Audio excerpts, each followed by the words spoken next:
weightlessness. But first of all, anybody of you know the difference between weight and mass? Weight is mass into acceleration due to gravity, and mass is number of particles in a body. Yes, right. So weightlessness means that a body that have mass could be weightless. That this does not mean that the body is massless. The body can have mass but still be weightless. Today we are going to study about weightlessness in a satellite. So for example, this is Earth. This is the orbit of satellite, and here is the satellite. We all know the necessary acceleration provided to the satellite so that it can stay in its orbit is provided by the gravitational force of the Earth.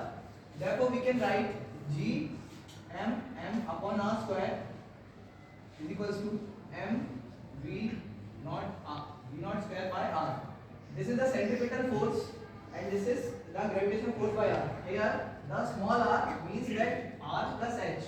R is the radius of the Earth and height h is equals to the height of satellite from the surface of the Earth.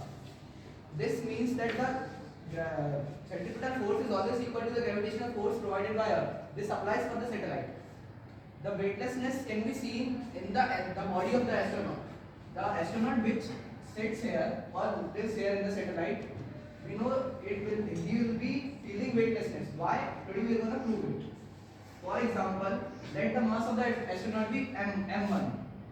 The force experienced by him on the satellite would be gmm1 by r square minus r. What is this r? This is the normal reaction given by produced due to astronaut. We all know r is equal to mg or weight. M here is mass and g is acceleration due to gravity. R here will be equal to mg. M1g to be exact. M1 is the mass of the